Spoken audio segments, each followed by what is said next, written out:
Alright मेरे प्यारे प्यारे दोस्तों, मैं हूं हारिस सुल्तान और बड़ी मजे की खबर लेके आया हूं। आपको याद है 2022 में इंग्लैंड के शहर लेस्टर में हिंदू मुस्लिम दंगे शुरू हो गए, जिसमें कुछ मुसलमानों ने किसी पता नहीं हिंदू की पिटाई कर दी, फिर हिंदू बाहर निकला, उन्होंने जय श्री राम के नारे लगाए, फिर उसके बदले में मुसलमान निकल आया, उन्होंने अल्लाह अकबर के नारे लगाए, फिर वहां पे क्लैशेस होने लग गए बीच में और फिर वो राइट्स में बदल गए। तो उस वक्त डगलस मरी ने एक आर्टिकल लिखा था जिसमें उसने मुर्दे इल्जाम तो मोमिन को ही ठहराया था, और उसमें सबसे बड़ा जो उसने ये वाला आर्टिकल 24 सितंबर 2022 में लिखा था, और इसमें इसने मुर्दे इल्जाम मोहम्मद हिजाब को ठहराया था, जिसने वहां पे जाके जलती पे तेल छिड़कने की कोशिश की। जब लोग आपस में लड़ रहे हैं तो वहां पे जाके उसने हिंदुओं की बिलीफ सिस्टम का मजाक उड़ाया। अगेन, मजाक उड़ाने में कोई ऐसी एज सच बात नहीं है, लेकिन हमें पता था मोहम्मद हिजाब वहां पे किस लिए गया। तो मोहम्मद हिजाब और अली दावा दोनों बॉयफ्रेंड गर्लफ्रेंड वहां पे चले गए, और उसने वहां पे सोचा कि चले भी यहाँ पे तो मौका मिल रहा है, मैं जरा हीरो बन जाता हूँ मुसलमानों का। तो वहां पे जाके उसने एक स्पीच दी, हिंदुओं के ऊपर अटैक किया। सुनिए जरा। From the cowards. That's my question, because when I was online on Twitter and on social media, seeing them getting brave, seeing these people here getting brave. How come today it was like pin drop silence? How come today I didn't see them? How come today when it's not one person or two people walking the street, yeah, when it's one or two Muslims walking? भाई ब्रवाडो अपना दिखा रहा है कि हम बड़े बहादुर हैं, तुम बड़े बहादुर बनते हो, अब मैं यहाँ पे आया हूँ, किधर हो तुम? और भाई तुम अपने अड्डे में खड़े हुए, वो अपने अड्डे में वहां पे खड़े हुए होंगे, तुम उनके अड्डे में जाओ ना, जरा 4-5 लोग वहां पे, वो तुम्हें बता देंगे। ड्रामेबाजी। In the street when it's a vulnerable adult, when it's someone running home, yeah? How comes now, yeah? How comes you're not here now? I tell you why. Tell you why. Because they're fearing when they're near us. Because you know what? Oh! Come on! Brother, let me tell you why it is, yeah? Deep down, yeah? They know we got the... Bruv, deep down... And let me tell you something, let me tell you something. All due respect, actually no due respect, yeah? ये वाला point का सुनना। If they believe in reincarnation, what a humiliation and pathetic thing for them to be reincarnated into some pathetic, weak, cowardly people like that. वो ये कह रहा है कि कैसी अजीब बात है कि ये रीइंकार्नेशन पे बिलीव करते हैं, और जब रीइंकार्नेट होके आते हैं तो इस तरह के बुज़दिल लोग बन के आते हैं। और आगे भी कहेगा कि मैं इससे बेहतर, मैं ये कोशिश करूं, मैं हिंदू बन के वापस नहीं आना चाहूंगा, मैं ग्रास हॉपर बन के वापस आना चाहूंगा अगर रीइंकार्नेशन सही होती, लेकिन हिंदू बन के नहीं आना मैंने वापस। I'd rather be an animal. I'd rather be reincarnated as a grasshopper, bro. That's the truth. So how comes now in Leicester, you're the Hindutva are coming out, yeah, and you're trying to act like gangster? You're trying to act like gangster. तो भाई ब्रवाडो normally, लेकिन to be fair जब ये यहाँ पर था तो इसको फिर वहां से मुसलमानों ने निकाल भी दिया था कि तू यहाँ पे जलती पे तेल छिड़कने आया, मजे लेने आया। ये देखो, इसको मुसलमानों ने भी वहां से निकाल दिया था। You're the problem amongst ourselves, man. He's going to cause a problem in ourselves. He's gonna cause a problem here. मुसलमान कह रहे हैं कि इसे यहाँ पे प्रॉब्लम क्रिएट करने आया है। The law of the land should apply to all people, Muslims and Hindus. This is Take the mic off him, man. Just put the mic down. Just put the mic down. वो कह रहे हैं the law of the land apply करना चाहिए, चाहे मुस्लिम हो या हिंदू हो। तुम यहाँ पे हमें ये बदमाशी करने आ गए हो, आप बाहर निकलो। No, man. Put the mic down, man. You're going to incite them. You're only going to make things worse. Now, put the mic down. Put the mic down. Tell me to speak. Listen to what I'm saying. Put the mic down. Bro, put the mic down. You've said your piece. You've said your piece. Leave it. Leave it. Leave it, leave it. ये hurt हो रही है हमें। Leave it. तो mic ले लिया उससे।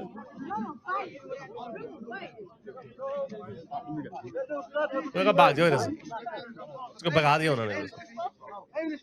तो anyway, तो ये भगा दिया। तो इस वक्त 2022 में जब ये वाकया हुआ तो डगलस मरी ने ये वाला आर्टिकल लिखा जो मैंने आपको दिखाया 24 सितंबर 2022 को। इसमें इसने यही कहा कि हमने एक तो क्या इंपोर्टेड प्रॉब्लम ला ली है, हिंदू मुस्लिमों के दंगे जो इंडिया पाकिस्तान में होते थे वो अब बरतानिया की सड़कों पे होंगे, क्या बकवास है।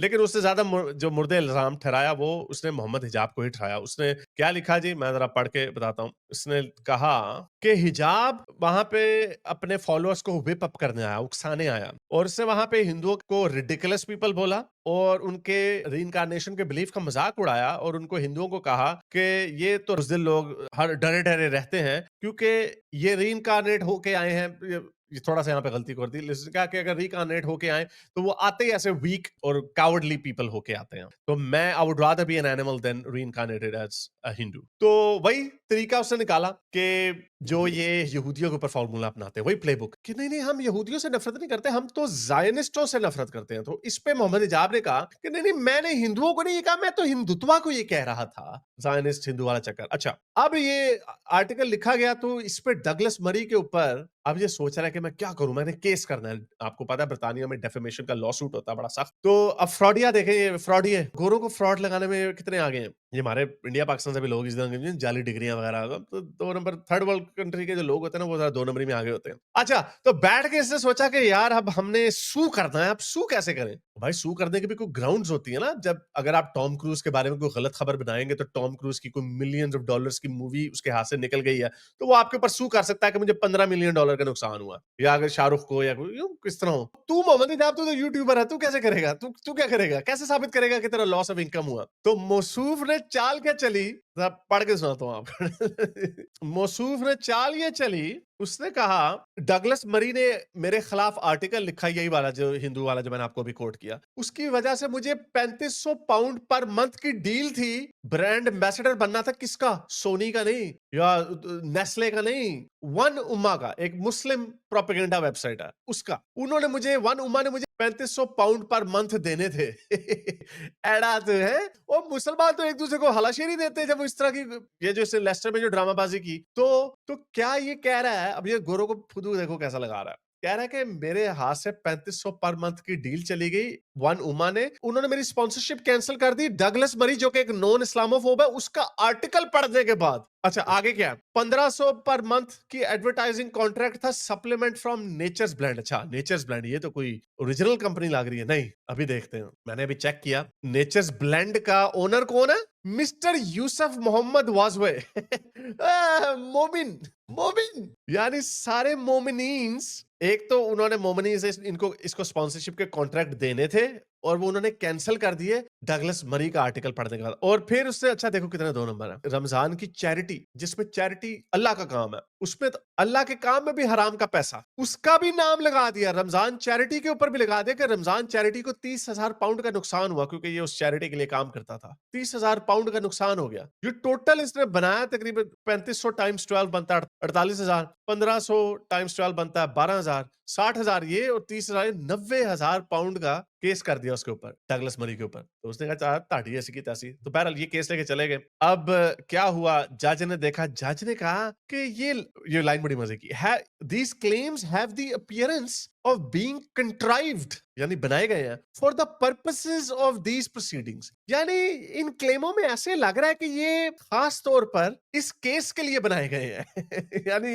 मतलब ये कि एक तो उन्होंने पॉइंट ये नोट किया कि हिजाब को ये लोग बड़े अच्छी तरह से जानते हैं सारे, वन उम्मा वाले भी, नेचर ब्लेंड वाले भी, और चैरिटी सलाम जो है, चैरिटी रमजान चैरिटी जो करनी थी वो भी, ये सारे रमजान के दोस्त यार बेली हैं। उन यार बेलियों ने डगलस मरी का आर्टिकल पकड़ के इसकी स्पॉन्सरशिप कैंसिल कर दी। उन्होंने कहा हमें बड़ा हैरत हुई है कि वो तुम्हें बड़े अच्छे तरीके से जानते हैं लेकिन बड़ा फॉर्मली एड्रेस कर रहे हैं। वो अदालत में उसको एड्रेस कर रहे होंगे ना ऐसे, यस मिस्टर हिजाब, यस थोड़ा सा हमें हरामी बना कर रहे हैं मुझे लगता है। तो बहरहाल तो जज खटक गया। जज भी शुक्र कोई वो नीले बालों वाला जज नहीं था। तो अच्छा आगे, they blamed the article and they provided material that would be necessary to support claim for financial losses, यानी ऐसा लगता है उन्होंने बिल्कुल वो चीजें पेश की हैं जो कि इस लॉ सूट को सक्सेसफुल बनाने के लिए कारामद होंगी। अच्छा जी, when one might generally not expect such चीज, यानी शनपति दिखा दी, ज्यादा डिटेल डाल दी बीच में। मैं जो लोग ओवर क्लेवर होते हैं ना वो फिर यूं करते हैं, जो चीज नहीं भी चाहिए होती है ना वो और बीच में और होशियारी दिखाई जाते हैं, इन्होंने कहते हैं होशियारी खा गया। अच्छा जी, बहरहाल अच्छा मजे की बात, they also arrived at roughly the same time which was several weeks after the article, यानी जब आर्टिकल लिखा तो उसके बाद इन्होंने बैठ के सोचा, प्लान बनाया। जाहिर बात है सोनी ने, नेस्ले ने या माइक्रोसॉफ्ट ने तो नहीं बैठ के मोहम्मद इजाब के साथ ये चाल चल ली। तो इसने क्या किया, अपने भाई बंधु, मुसलमान भाई बंधु ढूंढे और उनके साथ कहा कि यार क्या करें। अच्छा इधर भी डील की होगी कि अगर हम जीत जाते हैं ना तो ये जो वन उम्मा है, ये सारे मोमिनीन्स, अगर हमें इसमें से 48,000 मिलता है तो आधे तेरे आधे मेरे, 1500 में से मिलता है आधे तेरे आधे मेरे, नेचर्स ब्लेंड के साथ। और अगर रमजान चैरिटी, अब इसमें क्या करना था, यहाँ पे मेरा ख्याल इससे कह रहा था चले सारे रमजान, उधर भी 2 नंबरी, चैरिटी में भी 2 नंबरी, इतने बेशर्म लोग हैं। अच्छा, और यानी आर्टिकल लिखने के कुछ अर्से बाद तुमने ये स्पॉन्सरशिप बनाई, क्योंकि पहले कौन से स्पॉन्सरशिपें चल रही थी तुम्हारी, कुछ चल रही थी पहले स्पॉन्सरशिप है नहीं, but very shortly before the letter was sent, और लेटर ऑफ क्लेम, यानी क्लेम जब इसने लॉन्च किया, उस ये क्लेम लॉन्च करने के से पहले और आर्टिकल के बाद इन्होंने बैठ के प्लान बनाया। अच्छा एक और बड़ी मजे की चीज इसमें जज ने जुगत मारी, जज ने कहा कि यार मोहम्मद इजाब, जो वीडियोस तू खुद पब्लिश करता है वो खुद इतनी डिफेमेटरी है तेरे लिए जितना ये आर्टिकल डिफेमेटरी, यानी बल्कि मैं कहता हूँ वो ज्यादा है, क्योंकि आर्टिकल तो शरीफ वाला सर 3-4 लाइनें थी उसके अंदर के मोहम्मद हिजाब ने ये कहा, बस 3-4 लाइनें। ये तो दिन रात बैठ के, बल्कि ये देखो जब ये लेस्टर का इशू हुआ तो मोहम्मद हिजाब ने ये बड़े फखर से इंस्टिगेटर इन चीफ, क्योंकि उस वक्त इस पे इल्जाम लगा था कि इसने इंस्टिगेट किए हैं ये जो राइट्स हैं, ये करने की कोशिश की है, तो इसने बड़े फखर से वो पहन ली, इंस्टिगेटर इन चीफ की टी शर्ट बना ली अपनी तरह से कि मैं, यानी ये इनके लिए फखर की बात है। तो अब वहां पे जाके जज के सामने रोना धोना कर रहा था, बहरहाल जज ने चपेड़े मार के निकाल दिया इसको वहां। तो ये इन लोगों की 2 नंबरी है, इतने बेशर्म लोग हैं। थोड़ा सा आई नो के वो जो राइट्स हुए थे उसमें तो नहीं उनको सजा मिली, क्योंकि एक पॉलिटिकल इशू है, इतना ब्लैक एंड व्हाइट नहीं है, लेकिन अदालत में कम से कम इसको जो इसने स्कैम करने की कोशिश की वो कामयाब नहीं हुई। अगर आपको मेरी ये वीडियो अच्छी लगी तो मेरे चैनल के मेंबर बनिए, पेट्रन बनिए, या फिर आप मुझे बाय मी या कॉफी में भी सपोर्ट कर सकते हैं।